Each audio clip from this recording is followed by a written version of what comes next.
Absolutely delighted to be joined on Football CFB this evening by Warren Barton. A very interesting career. It went from Maidstone United to Newcastle United, at Wimbledon in between. Wimbledon also came after. Got capped for England 3 times, which not everyone can say as well. Warren, thank you so much for joining me. Yeah, absolute pleasure. It's been a bit of a journey, to say the least. And, being told a couple of times when you're younger, you're not going to make it, you're too small. And, like you've said, to go and represent your country, play for a big club like Newcastle, FA Cups, Champions League. Yeah, it was a hell of a journey. So I thoroughly enjoyed it and I miss it every day. But, as you can see now, I'm in the sunshine, so it's not so bad.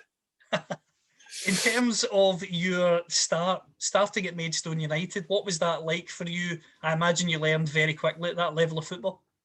Yes, yeah. As I said, just going back for when I was like 16, and you look too young, my friend. But it was the first start of the YTS scheme, and I was at Leyton Orient, where we was getting £27.50 a week, plus expenses to try and play at a high level in the Football League. And unfortunately, Frank Clark, who was a big Newcastle legend, obviously, told me on the last game of the season he wasn't going to take me on. He thought I was too small and physically couldn't handle it. So I had to drop down to non-league for a couple of seasons, which was probably the best thing for me. I went into a changing room with builders, electrician, policemen, as I said, people working on the building site. So it was a real learning curve straight away. And when you're, 5'5", 5'6", walking into that, it was going to be a bit daunting. But I grew up quickly, had good people around me at Dagenham and Redbridge, and then later on went to Maidstone. I could have stayed non-league football and earned more money at places like Barnet with Barry Fry, but I had the chance to go to Maidstone with Keith Peacock and playing in the Football League for £250 a week, and it was a dream come true, because when you've been told twice you're not going to make it, and then you're making your debut in the Football League, it was a proud moment for me. Although it was in the lower leagues, it was still a starting point for me, and it moved on pretty quickly. But yeah, it was great. People like Tommy Taylor, the great West Ham player, was one of the coaches. Learned a lot off of him. But the non-league foundation was great for me. It really turned me into a naive young boy into still a young man, but not so green around the gills, as they say. And I grew up pretty quickly. In terms of Maidstone, you were clearly playing well, and interest was in for you from many clubs.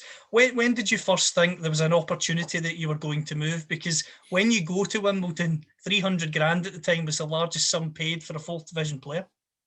Yeah, no, it was the club have done well, Maidstone. As I said, we was travelling by British Rail rather than going on buses, and so they had a bit of expenses there to spend out.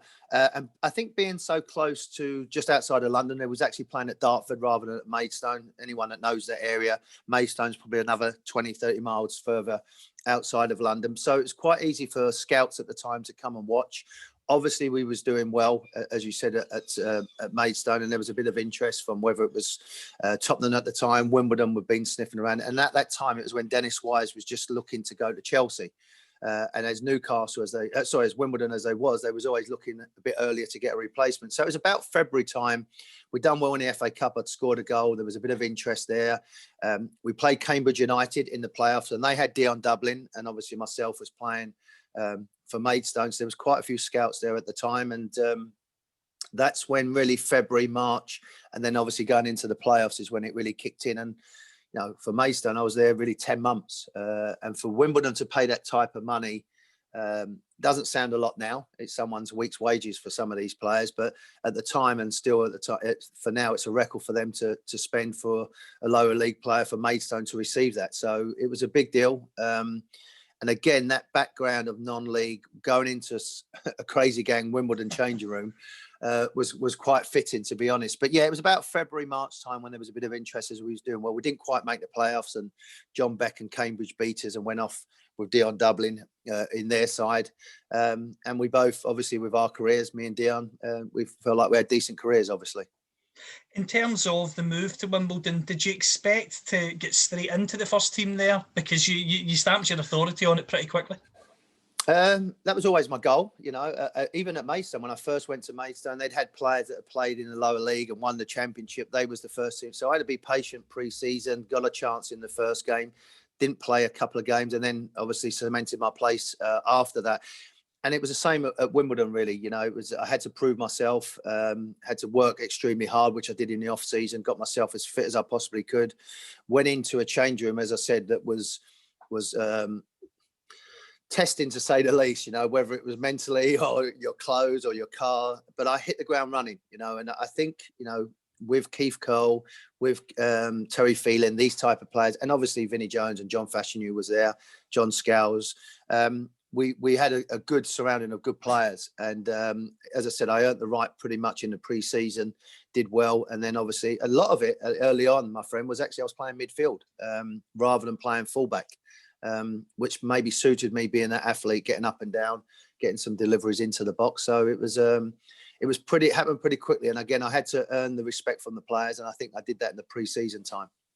You mentioned playing in midfield, and you also mentioned Vinnie Jones. We all know him as a Hollywood star that he's went on to be. What was he like as a footballer at that time? Because a lot of people talk about Vinnie and say that a lot of people sort of brush over his football career when he was better than a lot of people gave him credit for. Yeah, no, he was. You know, listen, he's not Zidane, and it'd be the first one to admit that. But what he was hardworking, honest, and committed. And what he would do as well is drive you on. You know, he made you not be in fear of anybody, and not physically and, you know, outrageously. It was like, don't worry about things. Just get out there. We stick together. I remember early on in my career, we played Everton at home at the Old Plough Lane, and there was a bit of a scuffle in midfield, as you would imagine. And Everton was a team that could look after itself. You know, people at that time had Kevin Ratcliffe that was playing, so they had some leaders and some men. So I went over to break it up, the scuffle. John Fashanu come over. I mean, pushed me out the way, went flying. We went into the changing room at half time, and he said, "Don't ever do that again." I said, what do you mean? He went, "It's always us against them. No matter what it is, it's us against them." And Arsenal had that sort of mentality with Adams and Winterburn and Keown. They would all go flying over. And we had to do that because we didn't maybe have the ability. So earlier on with Vinny, it was about sticking together. We maybe didn't have the resources, but with hard work, effort, we'd all got a little bit of a chip on our shoulder because we'd been rejected somewhere along the line in our career. And we wanted to prove the point. And that's where we was sticking together. And we'd win a lot of games, whether it was against Norwich, Coventry, Southampton. We'd win it in the tunnel before we even got out there. And, you know, as I said, we had some good players, you know, players that went on to represent, you know, people like Terry Phelan and Keith going for England, myself, England, John Scales. So we had some people that played at a high level. And Vinny was a big part of that. You know, his career, he would always afterwards with Mick Hartford, another well-known player. Mick was the first one really after Tommy Taylor as a player would say, "Come and do some crossing, come and do some finishing." And Vinny would be the same. And Vinny would have a word in your ear if you was getting a little bit carried away. "Look, your time will come. You will get your move, but you just have to be patient." Wimbledon fascinate me. As I say, you mentioned my age earlier. I'm 25, but I love looking back at the Premier League years and even the years before the Premier League. When you look at that Wimbledon team, you didn't have the biggest budget. You didn't have the most glamorous facilities compared to maybe some of the clubs in the Premier League now.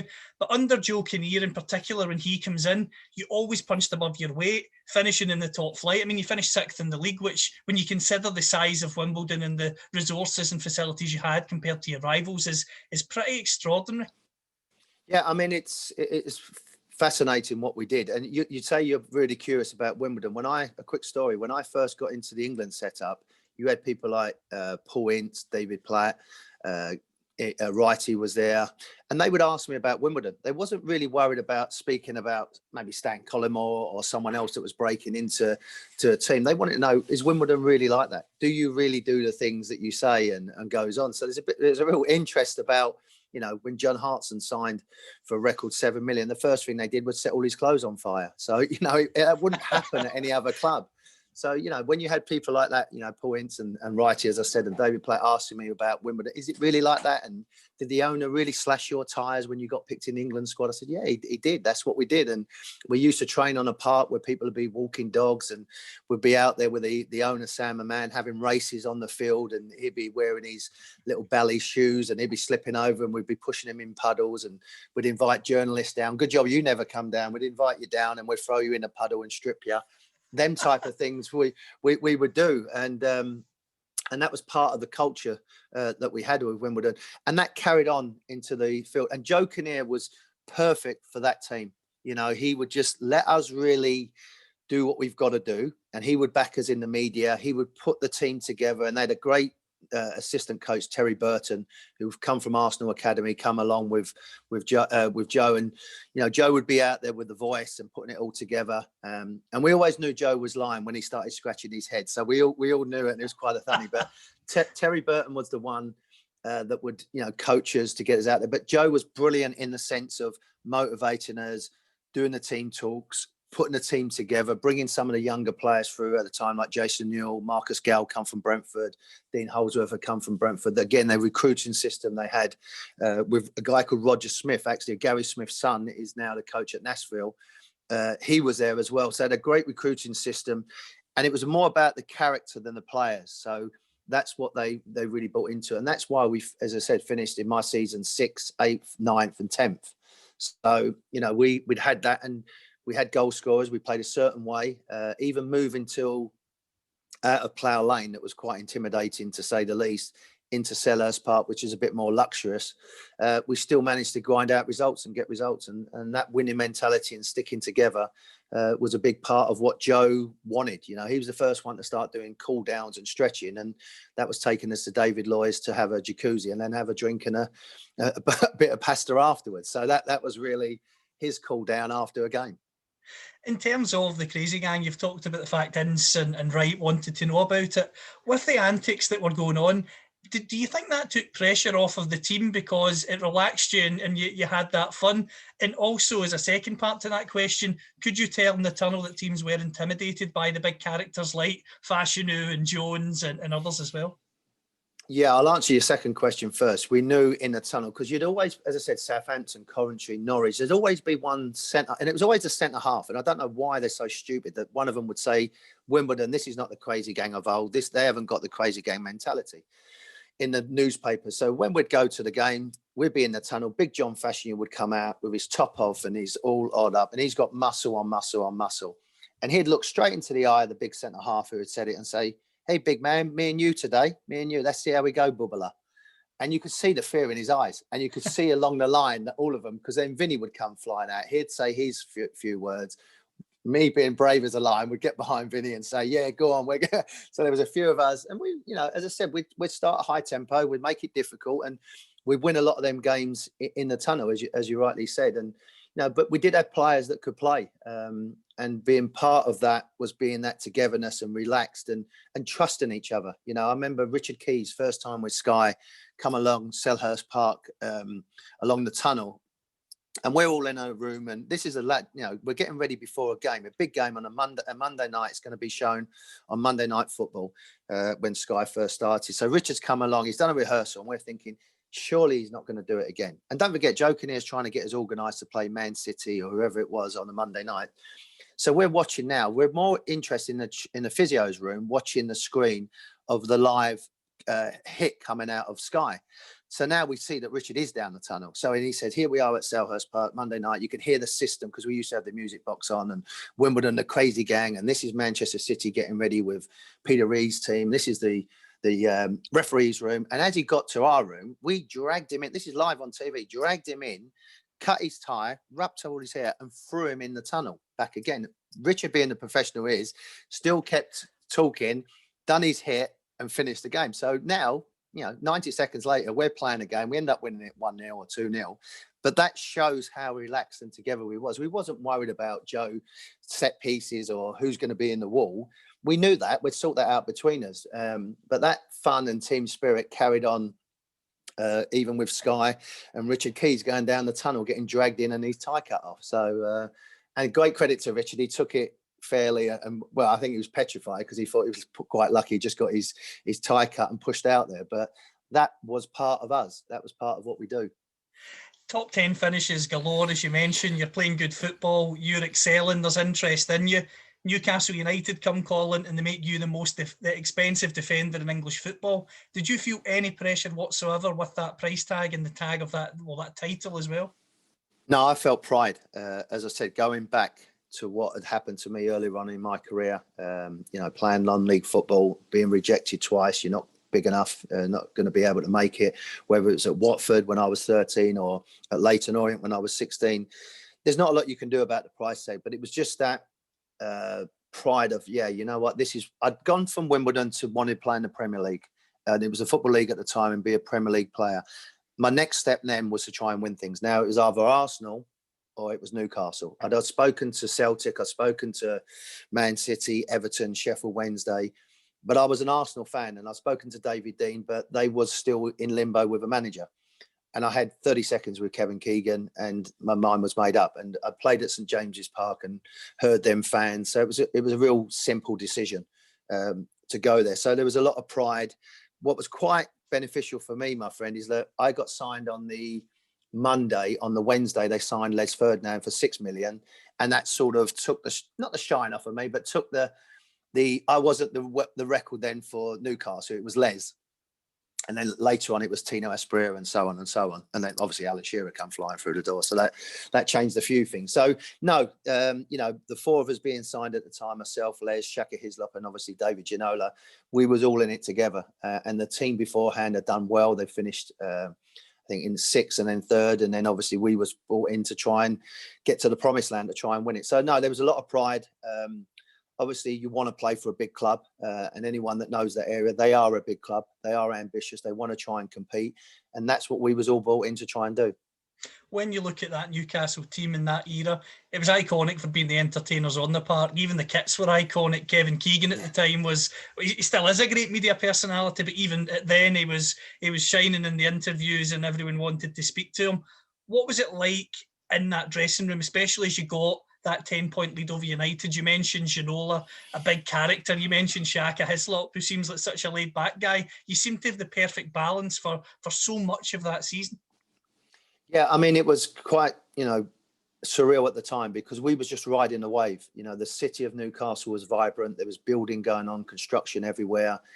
People in the city was queuing for at midnight to get our shirts at the Adidas store with the Grandad collars. They was queuing up at midnight with 3,000-4,000 people. There was 10,000 people waiting for season tickets. Every time we went out, whether it was going out for a restaurant or you was just in the supermarket, people was asking about you. So it was a magnificent time. And, looking across a changing room and you're seeing someone, playing with David Ginola, some of the things he'd done, I'd never seen before or been on the same field as.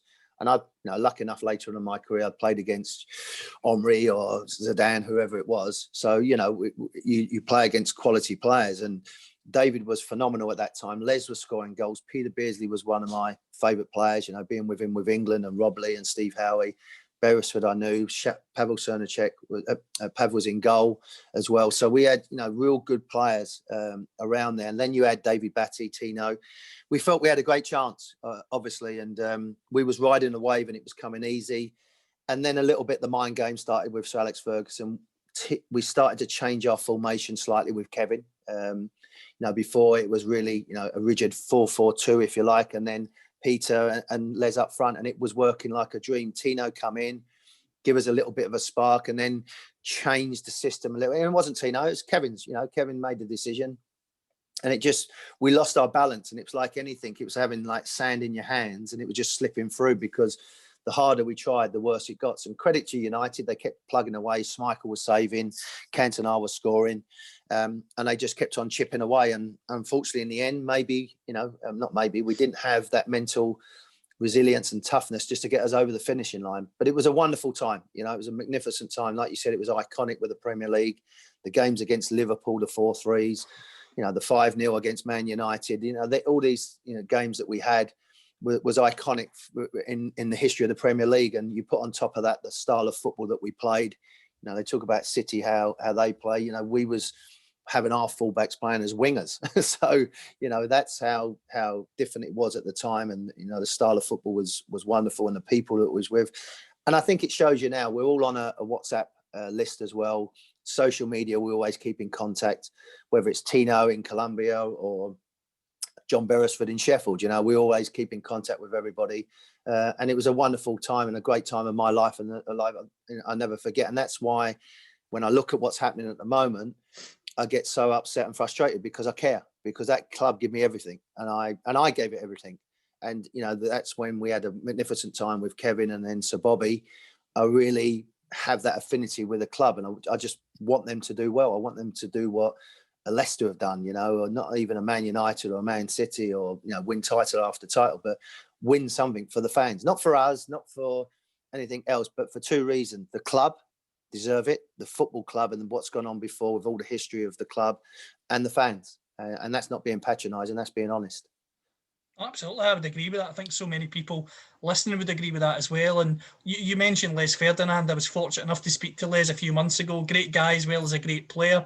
You also played with Alan Shearer. You talked about that attacking style where, as a fullback, you're basically a winger and you're bombing on. Are Les and Alan the perfect strikers when you're playing that sort of system, because they can hold the ball up, but also if you fire a cross in that they have to get on the end of, they'll do everything they can to get there as well? Yeah, the way I look at them two is that they make a bad ball into a good ball, and there's a few times I'd hit a ball and, all of a sudden they'd be there and they'd find it. And they anticipated if you was under pressure as a fullback, they'd make the run in behind, or they'd come short, or they'd just spin on the shoulder of the centre half and go the other direction.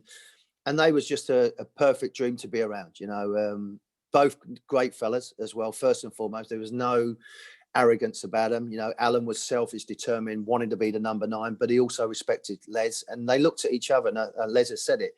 And whether it was the Arsenal back four or whether it was a lower league back four, they'd say, do you fancy it today? Because these lot won't be able to handle it, and they won't be able to handle it. And if they do on their day, Alan and Les, no one could handle them.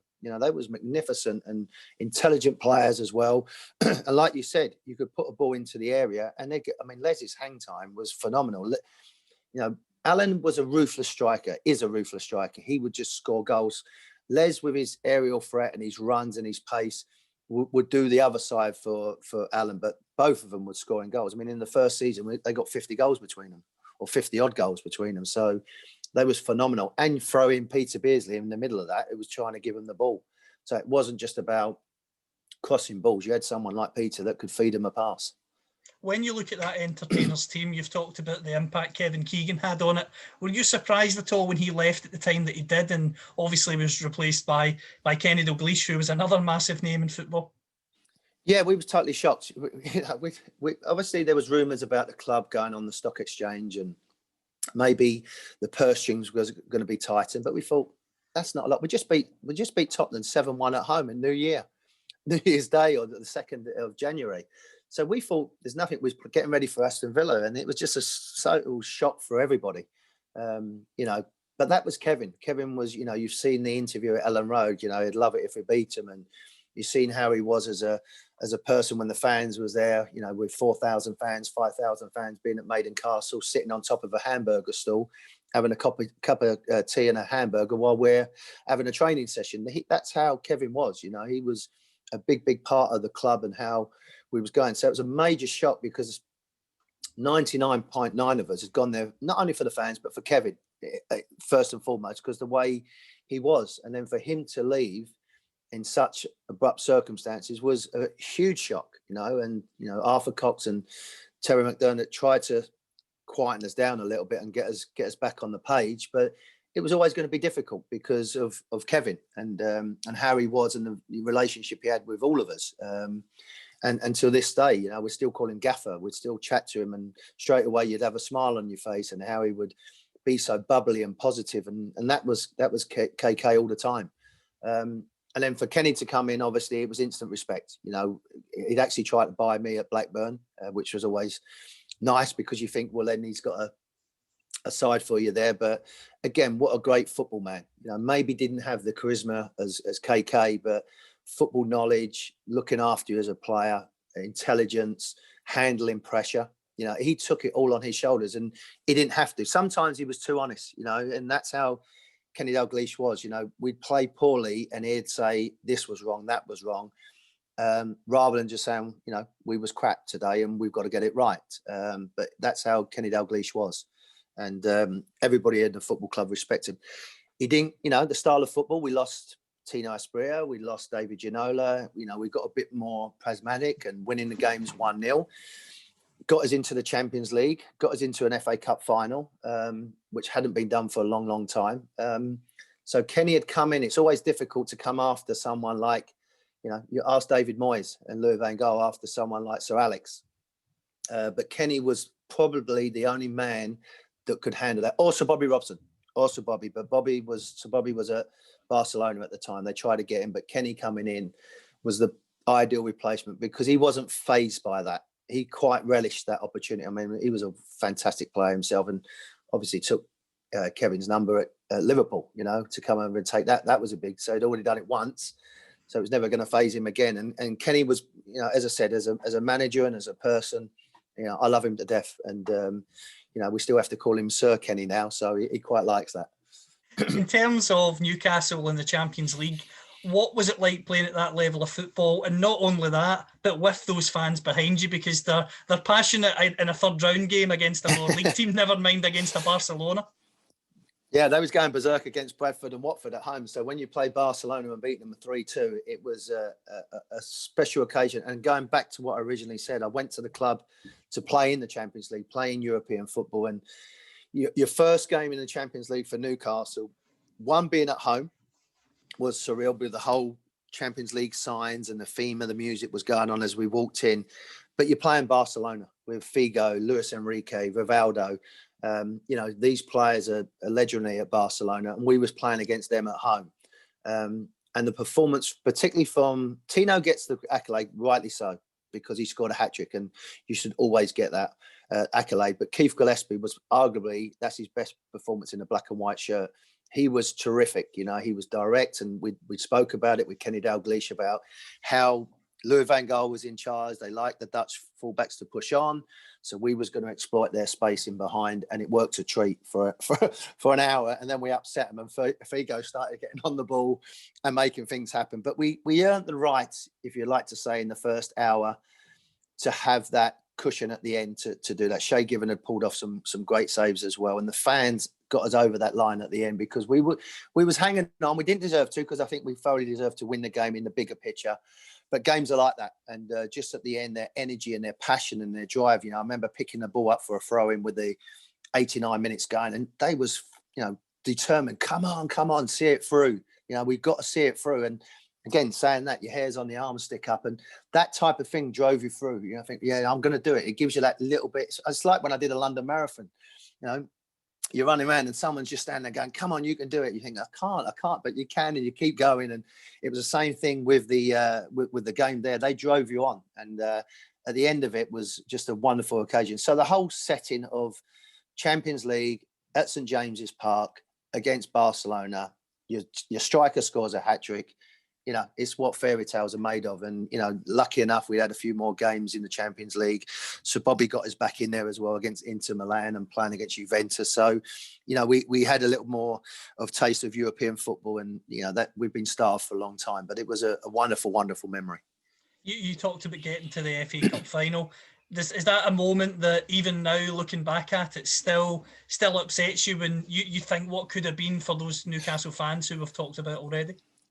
Yeah, and also for myself as a player, when I was 13, 14, when I was playing football over the field with my older brother, John, it was about playing in a cup final, playing for England, being Brian Robson, scoring a goal in Mexico, with how he did with his, that type of things as a kid drove me on. And then playing at Wembley, at the old Wembley, coming through the stairs where you'd seen hundreds of games and hundreds of players come through there, and then to see the wall of the black and white shirts and the noise and the atmosphere, and knowing the build up beforehand, the phone ringing off the hook, they wanted tickets, everybody's going down for the weekend and trying to get a ticket to watch the game. If not, we're going to go in a pub in London or go to Wembley. I mean, Wembley's not a great place to go and have a drink, but there was thousands of Geordies there just going to wanted to be there and be at that occasion. And we come up against a formidable team. Arsene Wenger had just started turning that team with Patrick, with still having that back line, but Anelka, Emmanuel Petit in midfield, Mark Overmars, starting to turn that team into one of the best teams in Europe. And I know later on people like Henri come and obviously Robert Perez, et cetera, but they was just starting to be the double team. And then bloody sod's law, we get to another cup final, we're playing against Man United, and that's the treble winning team. And then the following year, it's bloody Chelsea and Aston Villa, where we feel like we could have beaten them. But, it was a real tough game. And we tried, with Kenny, with Pastoni looking after Overmars, and that didn't really work out too well because Mark Overmars was sensational, and with the pace that they had of Anelka, and the resilience they had at the back with Adams and Seaman and Winterburn and people like that, it was going to be a tough game for us. But, you know, one again, you look back with a bit of pride, but you go to these games to try and win it. And but we come up against a team that was far better than us. And that's, you know, at the end of the day, you can only be honest enough and say, you know, we didn't play well. And even if we played well, they probably would have beaten us because they was brilliant. They was a really, really good team. And, you know, we didn't really give ourselves a bit of credit. But, you know, it just shows you again how the Geordies are. And I don't know if many people know that. We actually had a parade afterwards to say thank you to the fans. And there was thousands of them turned up, you know, and then that just shows you what the club means to the fans. You know, we was a little bit, we should be doing a parade for you because we was crap. And, you know, we didn't do you justice, but they felt like, okay, all right, you lost, but at least you had a go. You was crap, but you had a go. At least you tried. And they sort of respected that from us. So, you know, again, that was a time where we wanted to challenge. We expected to get the cup finals. You know, we beat Sheffield Wednesday. We beat Tottenham. We wanted to get in the cup finals. We wanted to get in the Champions League. We wanted to play European football. It wasn't, we're going to win it, we're going to be content. It's about, we want to compete. We want to be up there. And we did that for a number of years. You certainly did. And talking of iconic managers in the playing careers, you had Kevin Keegan, you've Kenny Dalglish, and then you've Ruud Gullit. How did you find Gullit? Because I've spoken to Craig Burley, who didn't have him at all at Chelsea. I know Alan Shearer, obviously, and Ruud had the falling in and falling out. How did you find him from your personal perspective?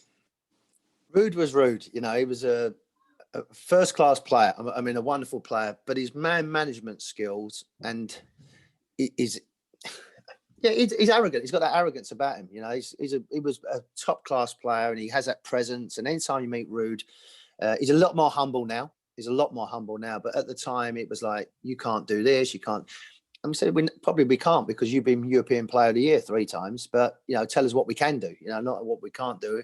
And the thing with Ruud that I think let him down, he took things personal, like with Alan. It was a personal thing. It wasn't about a footballing decision. He can hide behind that, but it wasn't. I was there. It was a personal thing with Alan, and it affected the whole city and the team.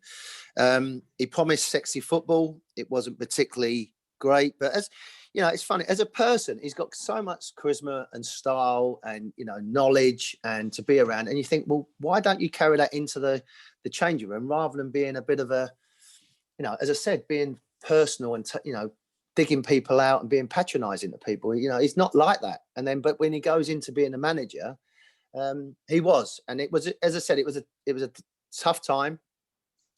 We got through it. It was a tough era for the club. We'd gone from the highs to just drifting along. But then the sunshine come, Bobby come flying through the door. And, you know, typical Ruud as well. We lost the game. He didn't even say goodbye. He was in a plane, left 6 o'clock in the morning. It was a funny story as well. Alan will probably tell you, Big Duncan Ferguson, he left them out for the Sunderland game.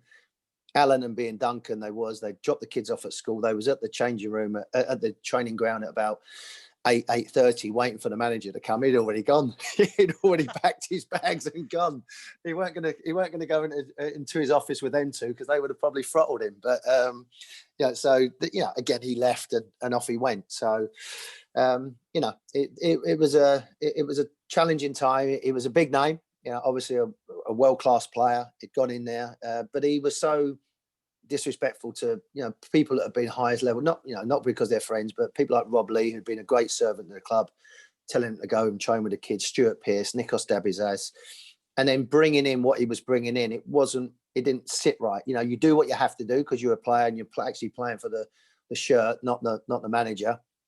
At this point, it's nice if you can play for the manager and the shirt because that makes a winning recipe. But we was playing for the shirt, but, you know, myself, Gary, Shay, it just didn't feel right with us, you know, because our mates was over the other field and they should have been with us because they're putting players in that nowhere near as good as Rob or Stuart or whoever it was, you know.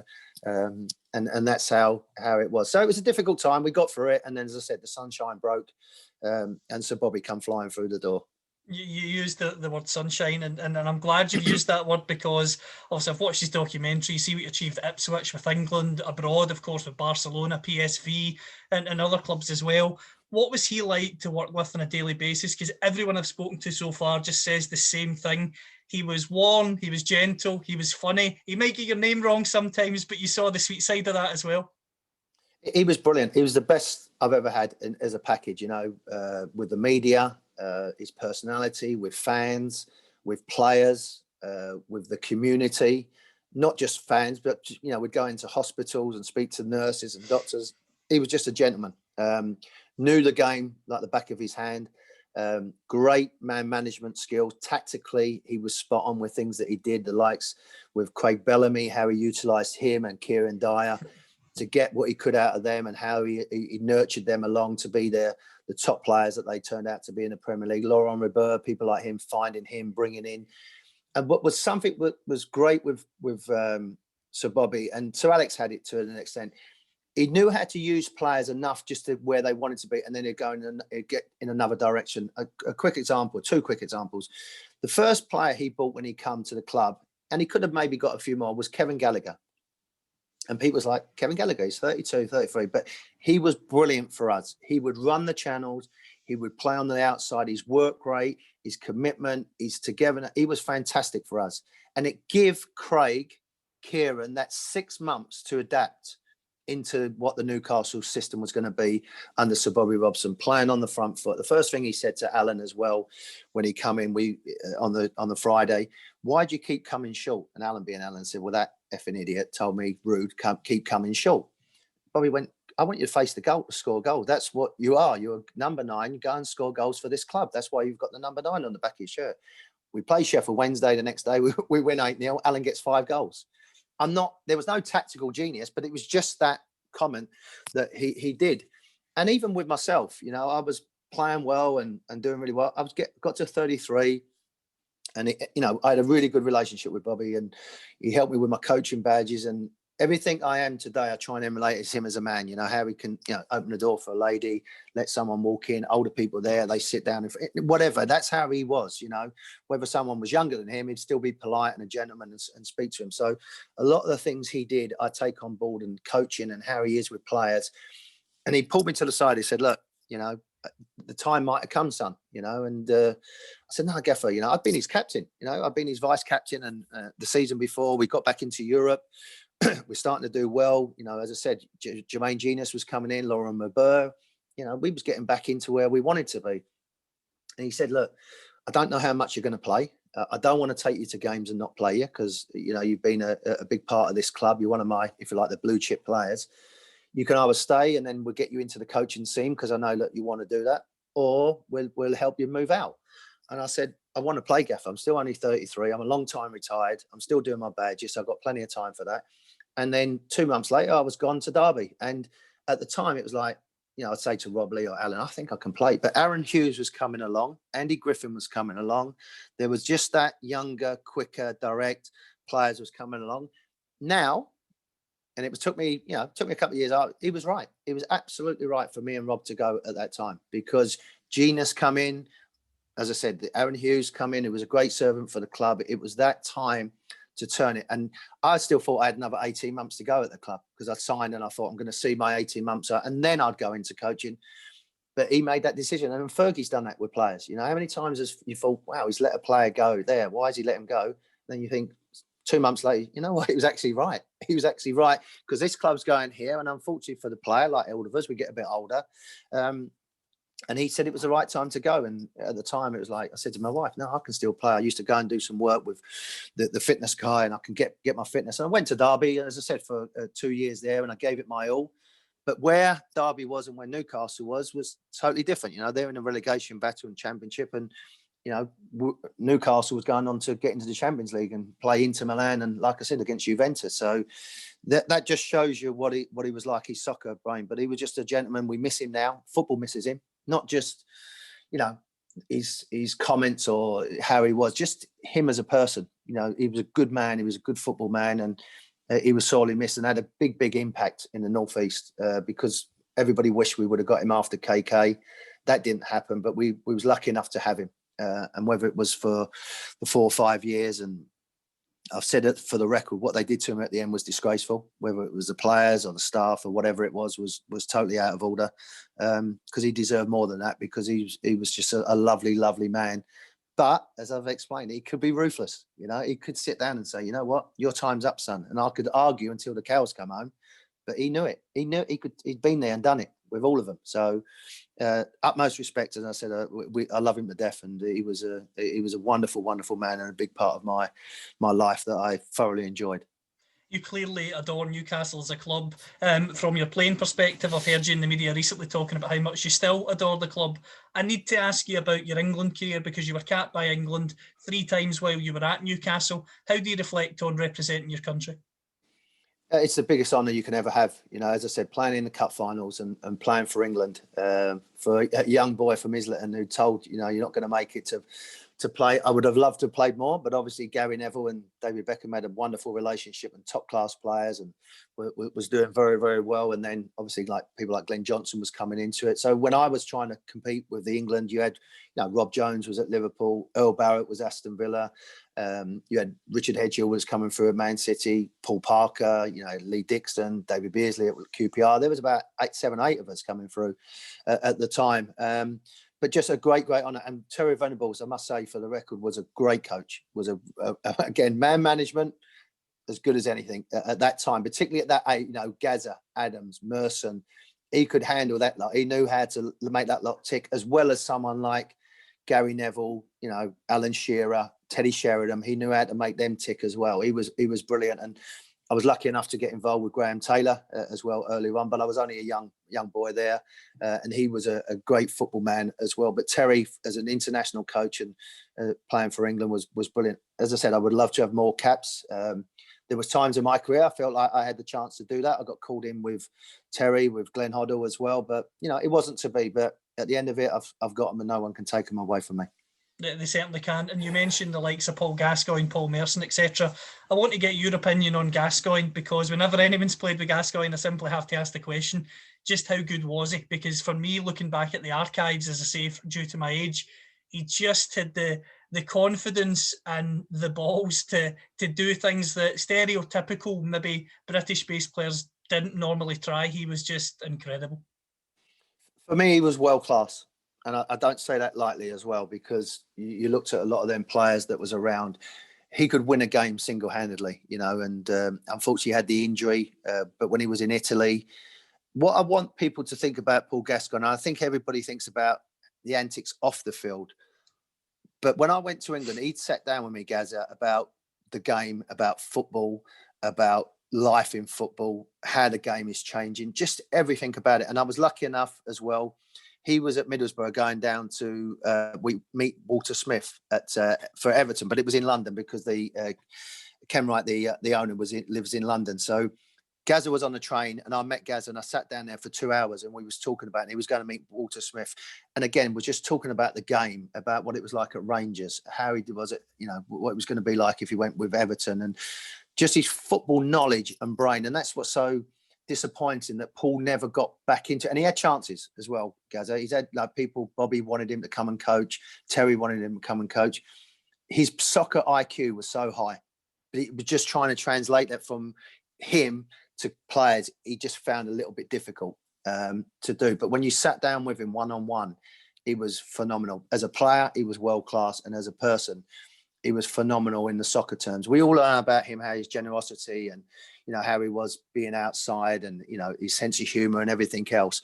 But there's a bit more to Gazza than just that, being funny and being jokey. He was a real football person, and again, another person that I can't speak highly enough. And you want him to do well. You want him to keep battling what he's having to battle all the time. And just as a top class player, as I said, Euro '96. What he did to people like Colin Hendry and the games he did in Holland, he was phenomenal. He was, if it wasn't for Gazza, we would never have got to the semi-final. He was brilliant. Forget Alan and Teddy, because obviously but Gazza was that X factor. He was that world class one that we had, and that was his stage as well. He loved it. We didn't realise, obviously, being involved. I wasn't in the squad, but we was allowed to be in that 30-man roster. and we was a little bit cocooned because at hotels and not really. But the what it was doing to the England, to the city, you know, the people going out was surreal. Like my brother would tell me, and things like that. It was fun, and a lot of that was down to him because he was phenomenal. He thrived in that atmosphere. He thrived it. He loved it. The bigger the challenge, the bigger he performed. Playing for club and country at the highest level, which you've done, is an incredible achievement. How do you reflect on your career post Newcastle at Derby, QPR, returning to Wimbledon and finishing up non-league again with Dagenham and Redbridge? Yeah, I think it's just, Peter Schmeichel said it to me once, you know, we was chatting when he went back to Man City. He said, try and retire on your terms, you know, don't let people. So, you know, Derby was a real challenge, you know, the financial burden of being relegated again with John Gregory, how he alienated. You talk about Rude Hullet, man management. Like John had pushed away Ravanelli, Craig Burley, Brian O'Neill, a lot of them. It was good players, and we needed them at Derby, bringing the young ones through, the financial burden there. So it was a real challenge, you know, being chairman of the PFA as well. You see a lot of players getting injured, the financial problems that Leeds had and other clubs was going through that. So it was draining, and I just gave everything I had for the last couple of years, and I had nothing left to give. And that's why I can maybe put my head on the pillow now and think I was ready to retire. You know, Bobby was right. I probably had another 18 months left, and that was it. But, you know, and that's why I didn't want to, you know, I went to QPR. I didn't want to keep hopping around from club to club. I played non-league. I played lower league.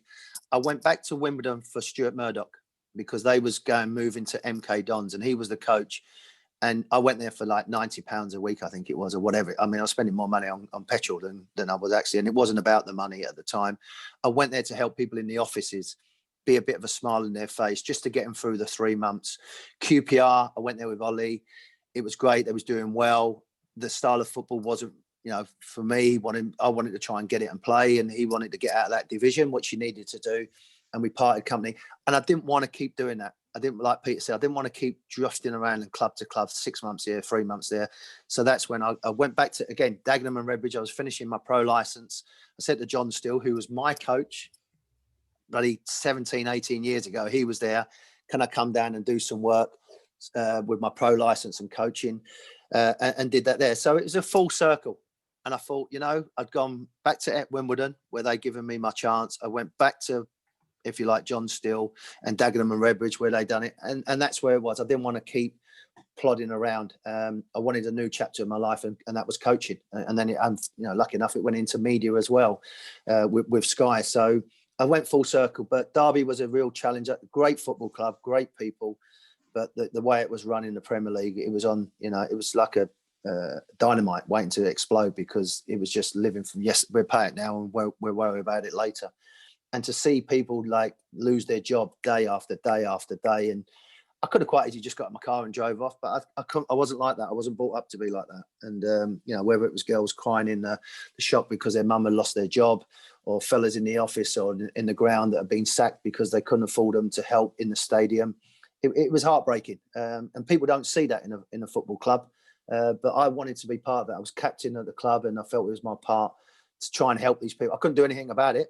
But just I was there to say, look, if you need anything or you want anything, you know, I can try and do something. I don't know. And as I said, being in the PFA give you a bit of an insight of, you know, it's not all rosy. You know, people think the Premier League is all, you know, glamour and money and airplanes and cars. There's another side where people get injured. People, you know, are having mental problems. People are finding it difficult. And again, that's come to light now. I'm talking 20 years ago that happened. So, but it was a challenging time. But again, I go back to it. My first thing, non-league helped me get through all of that and give me that bit of character and that self-discipline to help, you know, when people need it. And I think that's how I played my career. Everybody, was I, you know, the flashiest player in the world? No, but I give everything I got every time I played. And sometimes it was good enough and sometimes it wasn't. But I gave everything I had.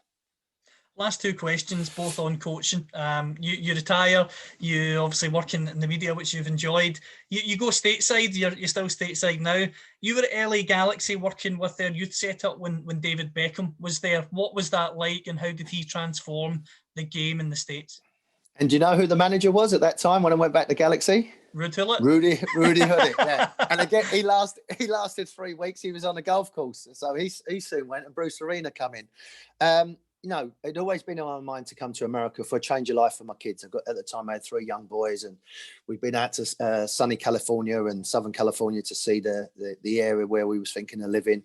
And it coincided well that, I got the chance with a guy called Trevor James, who's coaching over here, with Sir Bobby Robson at Ipswich. They knew each other there.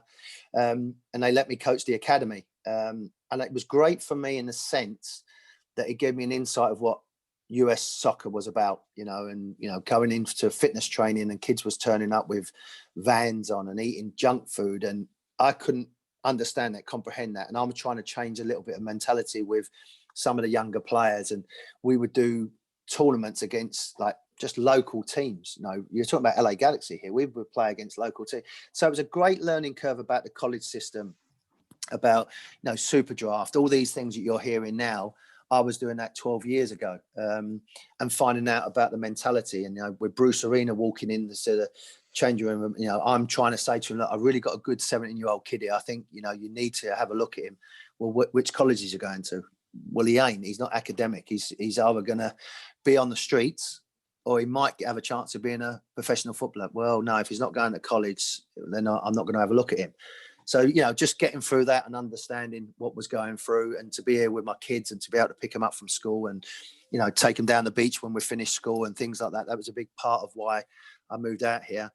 But, I missed the game. I missed football. What was nice in a way, I was doing the media with Fox, because that was in Los Angeles, which is like an hour and a half away. So I was working with Fox with the Premier League, the Champions League, Bundesliga, Liga MX, MLS, World Cups, Gold Cups. So I've been lucky enough to be around, that type of soccer for 12 years as well.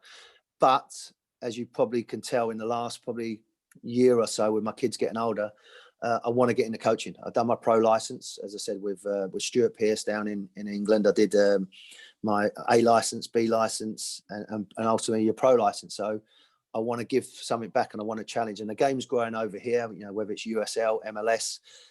So I want to get that challenge of trying to get into coaching if I can. But the States has been great. I mean, the football here is probably in the last 3 years, and a lot of that is down to David Beckham. He came over here. He transformed the perception of what the MLS was and is, and it gave the idea. He started this academy, which wasn't really run as well as it should have been done, but it was a step. You have to have hiccups. You have to have problems to take a step back and understand where you've made the mistakes. And David come out here, performed well. Then Robbie Keane come out, and obviously he was phenomenal with his performance. Zlatan come out and scored wonderful goals. And now the game is in a position now where they've got the young players coming through their academies, like the Weston McKennie, Tyler Adams, Christian Pulisic, that are playing at the highest level in Champions League. And a lot of that was down to David coming over. Then the rest was following along. But people like Robbie Keane was sensational out here as well. But David had a big impact of saying, wow, if David can come out here, then it's opened his eyes. David Villa was out here at New York. He did great. Seattle Sounders come in, 52,000 people. Atlanta got their stadium, 65,000 people regular going and watch games. So it's transformed, and a lot of that was down to David with his first footprint coming over. It was a big challenge for him. As he's found, having Inter Miami now, trying to get a stadium and a club going there, I think it's took him about 4 or 5 years to do it. Because of the politics that go with it. But you are still battling against the NFL, Major League Baseball, basketball, and college football. College basketball is huge. Certain parts of the country in Texas, you have the Houston Dynamos and Dallas are down there. And a high school football club, which again for your viewers, a high school football will get more on a Friday night than Dallas will get a home game in the MLS soccer game. Because it's the college football or high school football is so big. The soccer MLS won't get them people coming to watch it. They get 25, 30,000, 60,000 people in Texas to go and watch a high school game, where Dallas and Houston are finding it hard to get 15, 16, 17,000 people to watch it. So you're still up against a monster in college and the NFL, unlike in the UK where you've got cricket, rugby, football. And you've got other sports, but predominantly it's football. Here you are up against it. But David broke a lot of barriers by doing that. On coaching, the last question I've got for you. You've worked in the States in the media. You've also been working in the States with some of the coaching and management, technical director type roles as well.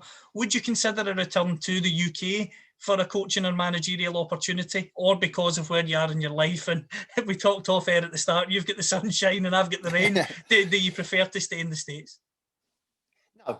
It would have to be something special, and that's why the Newcastle thing straight away. Just being in that club and knowing what the fans want and knowing what the club should be like. That's why I do it. No, I want to. I'd look at every opportunity. When Brad Friedel said to me, "Come and coach the U19s US national team," okay, I'll go and do it. I went to Florida to go and help him. I went around and did that. So yeah, I'm looking, and it would have to be something where I feel I had a chance. I'm not just going to take something for the sake of it, but Newcastle is a great club, and that's a big part of my history. Realistically, are they Mike Ashley or anyone going to really Steve Bruce going to pick up the phone to me? Probably not, because I may not tell them what they want to hear. I want what's best for the club, and maybe not what's best for them. And that's how I feel, and that's how I'm going to do it. But I would do. I am looking to get around. I am looking to get into the game. I think I've got a lot to offer. I've still been coaching here. It's not as if I've been sitting here doing nothing, playing Xbox and looking at YouTube videos. I've been coaching my kids. I've coached through them academies. They've gone off to college, and one of them's doing well now, and both of them have done well in their own rights. All three of them have done well playing. So I've coached them. So yeah, I'm looking to around now. Whether it's in MLS, I spoke to Portland, the owner there. I've spoken to people at Seattle, Adrian Heath at Minnesota, letting them know I'm interested. Gary Smith at Nashville, I want to get into it. But it have to be the right thing. Whether it's in the rain or in the sunshine, it doesn't really bother me, because this will always be here. So I can always come back. But I am ready now. I've got the appetite, I've got the hunger, I've got the determination, I've got the focus, and I feel like I've got the knowledge to give into it, because being out of it sometimes can give you a better outlook of what you're doing. So because I think the people that are in it all the time, it's just that that merry-go-round, just going round and round. Sometimes a little step back, I know it's been a number of years, can give you a fresh input. I look at like Leipzig, Nagelsmann, what he does, Jesse Marsch, what he's doing. You look Pep, Klopp, they're all different. There's a different style of coaching now than it was a long while ago, where everybody was quite kicking teacups and throwing things at people. Where it's changed now. It's changed. I've got kids. I treat all three of them different, and that's, I think, how you have to treat players as well. You have a certain foundation and certain rules in my house, but you do treat all of them different, because they're different personalities. Where my dad used to treat me the same as my brother and my sister. We was all treated the same. Where now it's slightly different. Well, I have to say that the passion and the knowledge is shown through in this interview, and I just want to thank you for your time, and I'd love to have you on again in the future as well.